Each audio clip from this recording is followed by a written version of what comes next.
Welcome back, guys, to another Brave Exvius video. Today we're going over Dark Visions. You may have seen my Dark Visions preparation guide a few months ago. This is going to be another guide on exactly what you need to be doing and focusing on as far as Dark Visions right now. So if you see all the previous guide, you're going to have a little bit of an upper hand on other people who are watching just this one. If you want to watch the other one, go ahead. I'll have that linked in the description for you as well, for specific units, etc., things of that nature. Today we're going over the Dark Vision system itself, exactly how to save the most amount of time, exactly what you guys need to be doing, and the mindset you guys need to be in when doing this event. So first thing is first, Dark Visions is basically going to be a tiered boss battle system where you need to go ahead and use the weaknesses of the bosses that you encounter to acquire points. And these points that you're gathering are going to allow you to gain rewards in the Dark Visions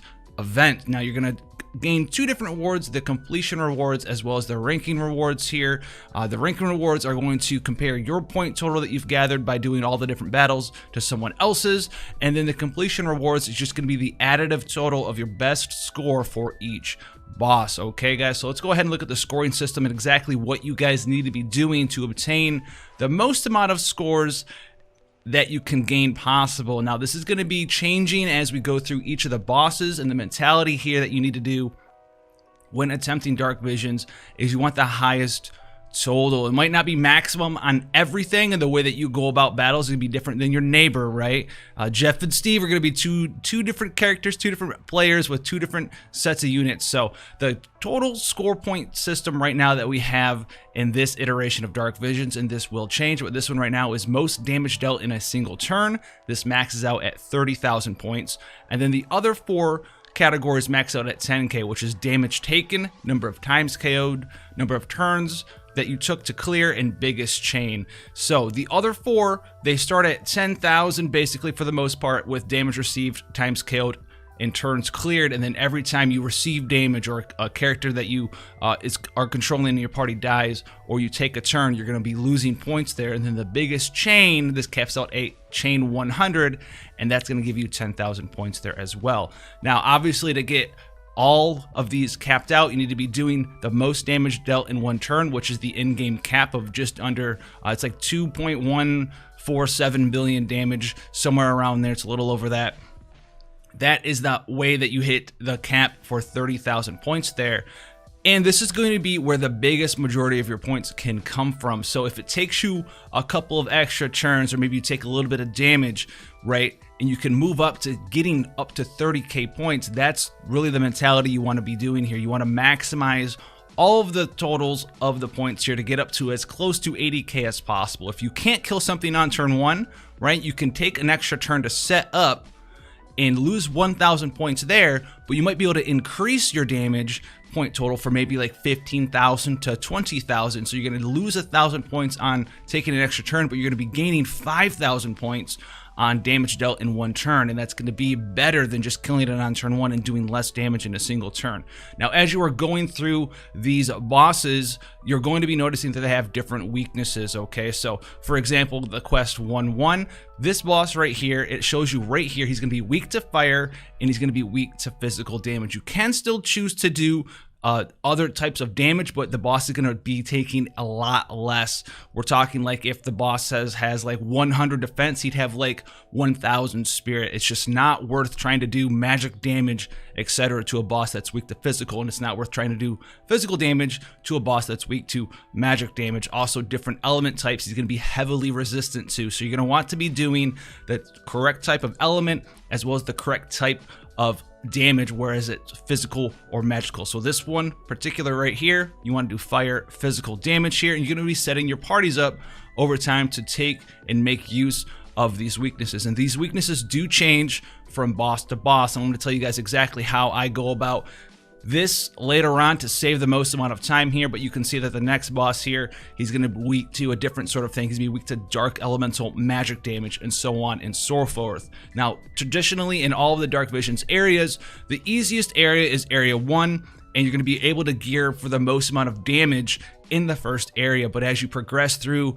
the Dark Visions area tiers, you have to start gearing more defensively, because the bosses will start hitting you with AoE elemental damage, and the bosses will start getting tankier. So you're not going to be able to get in there and just destroy the bosses right away on turn 1, because the boss is going to try to hit you first, and if they hit you for damage, you're losing points, so you need to gear for that, etc., etc. So as you're progressing through area 1, 2, and 3, you are going to have to approach the fight in a different fashion, and that's really what the event is about. It's about approaching the fight in the best way that you have, so you can min and max all of these different point totals. You want to be doing the most damage you can, you want to take the least damage amount possible, you want to die very little, and you want to clear it as fast as you can, and that's going to allow you to record the highest total between all of the points. Now, as you go into these different battles, you are going to notice that you have different ways to set up your parties. You're going to have a lot of different opportunities, as you can see, for all these different party slots. Now, right now, we're not able to save and load gear between the parties or anything of that nature, so there's no point, in my opinion, to set up parties ahead of time. That is a huge waste of time, and I do not want you guys to be doing that. That is a huge waste of time, because you're going to be changing gear, you're going to be changing gear between your different units, you're going to be using different units, swapping units in and out for the different sort of battles that you're doing there.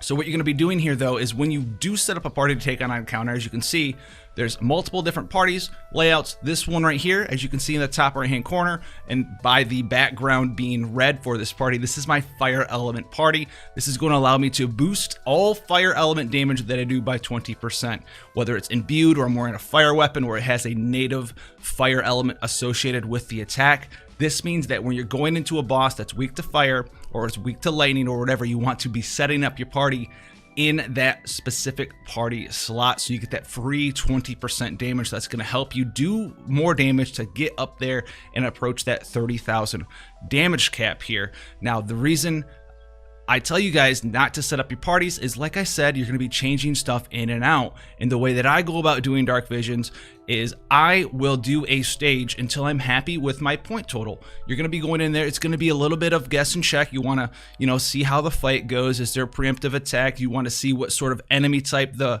enemy is, because you want to be able to balance.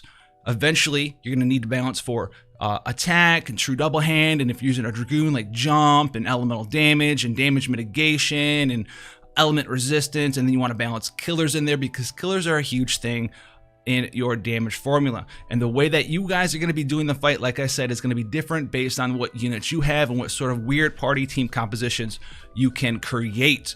So that is going to be another thing for you to do.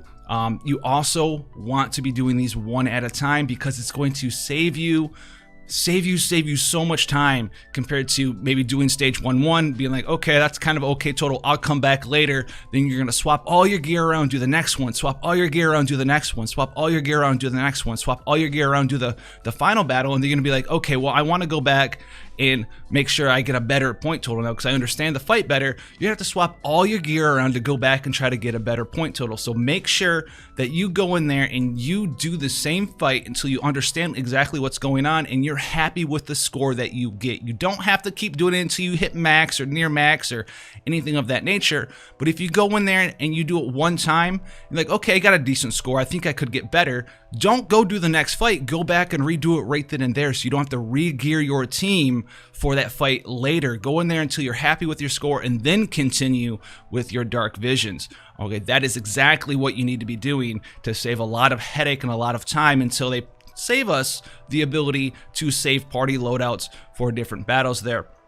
So that is something that you definitely need to do, in my opinion. Now, like I said before, as you gear and towards doing the harder fights, it's going to be changing up for you guys out there. Now, the same sort of stuff we talked about earlier is going to hold true with doing damage, right? Taking less damage, but it's going to be more faceted. Is that the right word? I don't know. It's going to be, you're going to have to gear more defensively as you go on, because like the Quest 2-1, these starts to get tankier. These monsters start getting tankier. They start doing preemptive attacks. You have to drop off some of your attack gear, you have to drop off some of maybe your killer gear, so you can start getting elemental resistance gear in your parties.